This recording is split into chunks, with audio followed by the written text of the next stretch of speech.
I used to think my life was stable, almost ordinary in the best possible way. I had a steady job at a company where everyone knew me by name, a wife I'd loved since college, and a home that felt like a safe harbor from the world outside. Every morning started with the same quiet rituals. She would be in the kitchen making coffee, sometimes humming a tune under her breath, sometimes scrolling on her phone while I packed my things for work. I'd kiss her on the cheek. She'd smile back. Maybe not always with fire, but with something I trusted. It felt real. Evenings were just as predictable. Dinner together, conversations about our days, then maybe a movie before bed. To anyone looking from the outside, we must have looked like the picture of a steady marriage.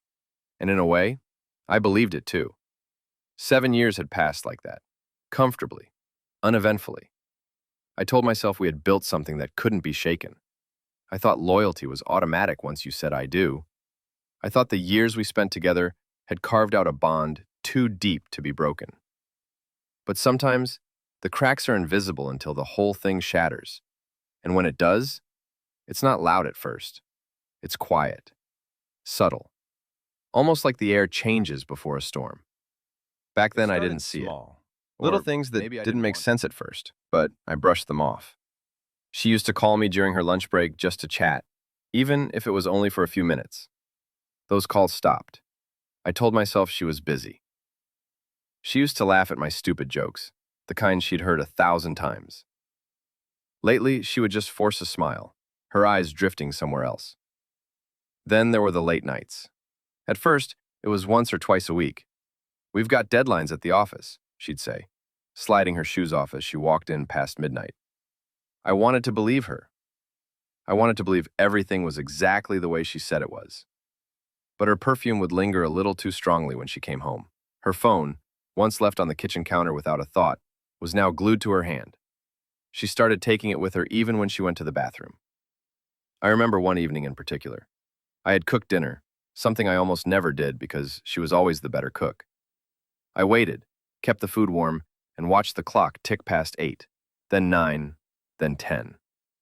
When she finally walked in, I asked, trying to keep my voice calm, "Rough day?" She smiled, kissed me quickly on the cheek, and said, "You wouldn't believe how much work piled up." Then she headed straight for the shower. But in her eyes, there was something I had never seen before. A distance. Like she was already somewhere else. That was the first night I couldn't sleep. I lay awake, staring at the ceiling, asking myself Came on a questions I night didn't that want to know the seemed answers to. ordinary at first. She was in the shower, and her phone buzzed on the nightstand. Normally, I wouldn't even glance at it. I trusted her. But that night, something in me told me to look. The screen lit up with a message, just 5 words. "I miss you already, babe." My chest tightened. My palms went cold. The name attached to the message was one I recognized. Mark. A guy she worked with. Someone she had mentioned casually in passing, as if he were no one important. I stared at the phone until the screen went dark again, my mind racing. A part of me wanted to unlock it, to read more, to know the whole truth.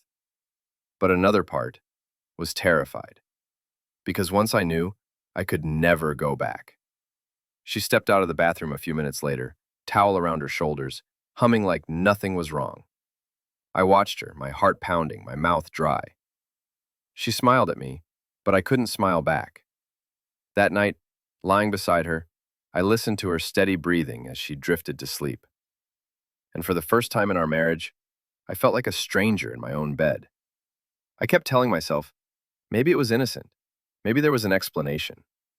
But deep down, I already knew. Something had Days broken, that followed were and nothing torture. would ever be the same. I told myself to forget that message, to pretend it was a misunderstanding. But once doubt creeps in, it never really leaves. It just grows, feeding on every little detail. She said she had a late meeting. But when she came home, her hair smelled faintly of cologne, not hers. She said she was exhausted from work, yet her phone kept buzzing with notifications well past midnight. She used to tell me about her day in detail, funny stories about coworkers, small office drama. Now, when I asked, she'd shrug. Nothing special. I started noticing things I had ignored before.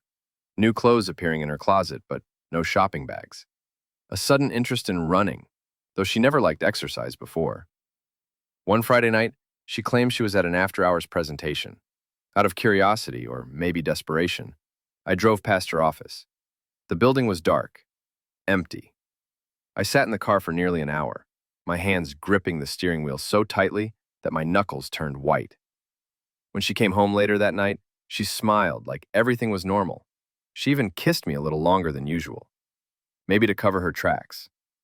It was in that moment I realized I wasn't living in ignorance Couldn't anymore. hold it in any I longer. was living in denial. The weight of silence was crushing me. Every night I lay awake, staring at the ceiling, my mind replaying that message, the lies, the little inconsistencies. It was eating me alive.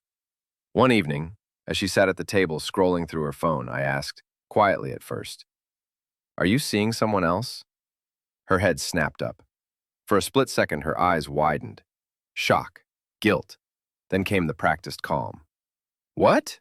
Number? Of course not. Why would you even say that?" I stared at her, searching her face for the truth. "Because things aren't the same. You're not the same. You come home late, you hide your phone, you smell like—" My voice cracked. "Like someone else." She didn't answer right away. She just sat there, biting her lip, her hands trembling slightly. Finally, she whispered, "I didn't want you to find out like this." My chest caved in. Those words, they confirmed everything I had been trying not to believe. She admitted it. She had been seeing Mark, the coworker, the one I had dismissed as harmless. She said it just happened, that she didn't mean to hurt me. But those excuses meant nothing. In that moment, every year we had built together crumbled. It felt like the ground had been pulled out from under me. And the worst part? I couldn't even find the strength to yell. All I could do was sit there in silence, watching the woman I loved Days confess after her that she had confession already were a given blur. herself to someone else. I moved through them like a ghost, barely eating, barely speaking. I'd go to work, sit at my desk, stare at the screen, and accomplish nothing. My coworkers probably thought I was sick. Maybe I was. At night, the silence in our house was unbearable. She still slept in the same bed, but we didn't touch, didn't talk. I'd lie awake, listening to her steady breathing, while my chest felt like it was caving in. Food lost its taste. Music sounded hollow. Even the things I once loved, watching the game, going for runs, reading, felt pointless. My world had shrunk to one painful truth. The person I trusted most had chosen someone else. Friends invited me out, but I made excuses. I couldn't bear to tell them what had happened. Admitting it out loud felt like admitting I wasn't enough. One night, I sat in the dark living room, staring at our wedding photo on the mantel. We looked so happy, frozen in that perfect moment. I almost didn't recognize myself in that picture. That man had hope in his eyes. That man believed in forever. I poured myself a drink, the first of many that week, and whispered into the empty room, "Where did it all go wrong?" But there was no answer, only silence. And in that silence, I began to realize I couldn't keep living like The this. decision didn't come easily. Something had to change. For days, I went back and forth. Should I fight for this marriage, or should I walk away? Part of me still clung to the life we had built, the memories we had shared. But every time I looked at her, I saw Mark's shadow standing between us. One Saturday morning, I woke up before dawn. I sat on the edge of the bed, staring at the floor, my suitcase already pulled out of the closet. She stirred, but didn't wake. I wondered if she even cared enough to notice anymore. I packed slowly, shirts, jeans, a few essentials. Each item felt like a goodbye. When I zipped the bag shut, it sounded louder than it should have, like the end of a chapter slamming closed. Before I left, I stood in the doorway, watching her sleep. For a moment, I almost convinced myself to stay. But then I remembered her words. "I didn't want you to find out like this." She hadn't said, "I'm sorry." She hadn't said, "I love you." Only that she hadn't wanted to get caught. That was enough. I carried my suitcase to the car, the morning air cool against my skin. The house looked different as I pulled away, smaller somehow, like it no longer belonged to me. By the time the sun rose, I was unlocking the door to a small apartment on the edge of town. The walls were bare, the floors empty, but the silence felt different here. The first It nights wasn't in the new heavy apartment anymore, were strange. mine. The silence was almost too loud. No clinking of her dishes in the kitchen, no faint sound of her blow dryer in the bathroom, no footsteps pacing the hall. Just me, four walls, and the hum of the fridge. At first, the loneliness cut deep. I'd sit on the edge of the mattress, just a mattress on the floor, no frame yet, and stare at my phone, half expecting her to call, to beg me to come back. But the phone stayed silent, and maybe that silence was an answer in itself. But slowly, something began to shift. For the first time in years, I could leave my clothes wherever I wanted. I could cook eggs at midnight without anyone rolling their eyes. I could play music too loud, or not at all. The emptiness that hurt so much at first began to feel like space. Space to breathe, space to think. One night, after weeks of restless sleep, I laced up my old running shoes and went out. The air was cool, the streets quiet. I ran until my lungs burned, until the anger and grief spilled out of me with every step. When I finally stopped, chest heaving, I realized I felt lighter than I had in months. It wasn't joy yet. It wasn't healing. But it was the beginning of Work something. had always been The routine beginning for of me. me. Something I Without did to her. pay the bills, to keep our life steady. I never pushed too hard, never took risks. But after moving out, work became something else. It became a lifeline. I threw myself into projects, stayed late at the office, volunteered for tasks I once would have avoided. The pain I carried didn't disappear. It just transformed into fuel. Every report I finished, every meeting I led, felt like proof that I could still stand, even after everything fell apart.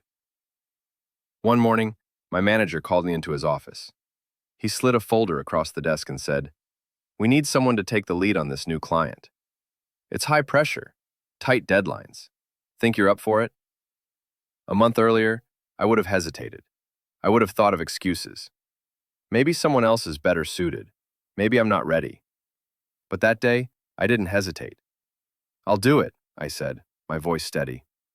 That project consumed me for weeks. Early mornings, late nights, endless calls. And for the first time in a long time, I didn't mind. I wasn't thinking about her. I wasn't replaying the betrayal in my head. I was building something new. And when the project succeeded, when the client shook my hand and said, "Great job," I felt a surge of pride I hadn't felt in years. It wasn't just about the job. It was about me. I was no longer the man broken by her Success lies. at work I was started started to to bleed someone into strong. other parts of my life.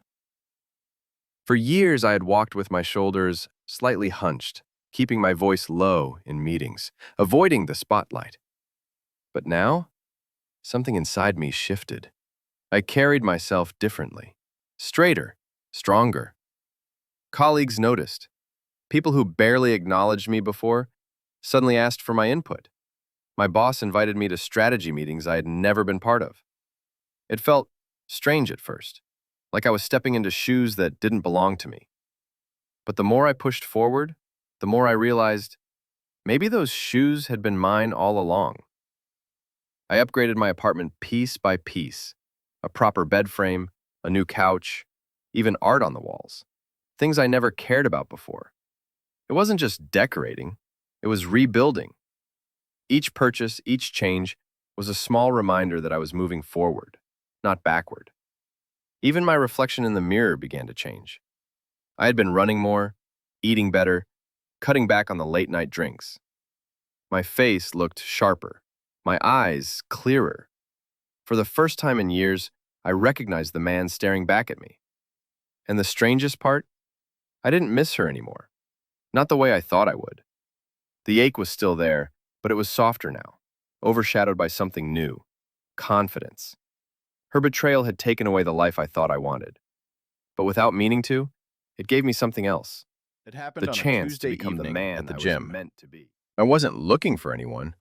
Honestly, I wasn't looking for anything except the burn of the weights and the rhythm of the treadmill. But life has a way of surprising you when you least expect it. I was struggling with a barbell, heavier than I probably should have been lifting, when a voice beside me said, "Need a spot?" I glanced up. She was about my age, maybe a little younger, dressed in workout gear, her hair tied back. There was no judgment in her eyes, just an easy smile. Yeah, thanks, I muttered, embarrassed. She helped steady the bar, and when I racked it, we both laughed at how close I'd been to embarrassing myself. After that, small conversations became routine. A nod when we passed each other. A quick chat about sore muscles or bad weather. Nothing forced, nothing heavy, just simple. And in that simplicity, I felt something I hadn't felt in a long time. Lightness. One evening, as we both left at the same time, she said, "Hey, want to grab a smoothie? I hate drinking one alone." We sat in a corner booth of a small cafe near the gym, talking for nearly an hour about everything and nothing. No expectations, no hidden agenda, just two people sharing a moment. As I walked home that night, I realized I was smiling. Not because I had met someone new, but because, for the first time in Conversations months, became a I routine felt like before I myself even again. realized it. A few minutes after workouts turned into quick coffees, then into long walks where neither of us checked the time. She never pressed me with questions, never dug into my past. She just listened when I chose to talk. One night, sitting on a park bench, I told her more than I'd told anyone else. About the betrayal. About the nights I spent staring at the ceiling, wondering what I had done wrong. About how small and invisible I'd felt in my own marriage. I expected her to look away, maybe pity me. But she didn't. She just nodded slowly, her expression soft but steady. "That must have been hell," she said quietly. No judgment, no empty cliches, just acknowledgement. Something in me cracked open. I realized how long it had been since I'd been truly heard. Weeks passed and our connection deepened. With her, I didn't feel the need to perform, to act strong when I wasn't. I could laugh again, really laugh. Not the forced kind I used at work to hide my pain, but the kind that shook loose something heavy inside me. I wasn't falling in love, not yet. It was something different, more fragile, more real. A reminder that even after betrayal, even after being broken, I could still feel. And maybe, It was a just Saturday maybe, morning when my phone rang. I could I didn't trust her. recognize the number at first, but the moment I heard her voice, my chest tightened. "Hey, it's me." For a second, I couldn't breathe. It had been months since we last spoke. Months since I walked out of that house with a suitcase and a shattered heart. "I've been thinking about you," she continued. "About us.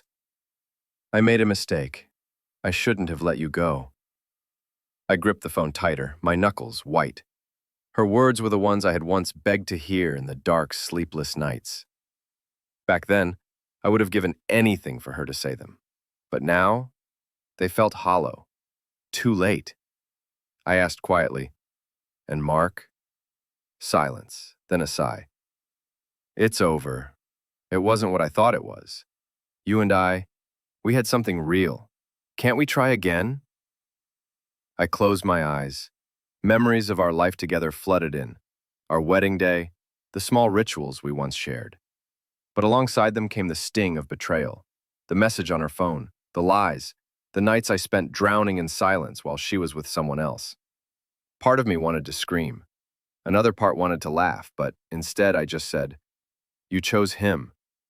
And in doing that, you lost me." There was nothing else to say. I ended the call, and for the first time After since I hung everything up, fell I apart, I just felt sat there, staring free. at the phone in my hand. My heart wasn't racing. My hands weren't shaking. There were no tears.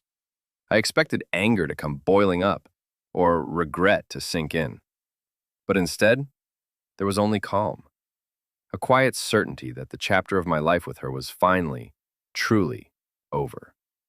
That night, I went for a run through the city streets. The air was cool, the sky lit with the glow of street lamps. With every step, I thought about the man I used to be, the one who settled, who doubted himself, who thought loyalty alone would keep a marriage alive. That man was gone.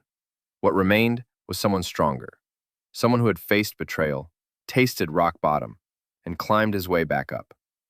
I realized I wasn't defined by what she did to me. I was defined by how I rose after it. As I slowed down near the end of my run, I caught my reflection in the store window. For the first time in years, I liked what I saw. Shoulders back, eyes steady. A man who knew his worth. Her betrayal had destroyed my old life. But maybe that was exactly what I needed. These days, Because in I don't losing think her, of her often. I had found And when I do, it's not with anger.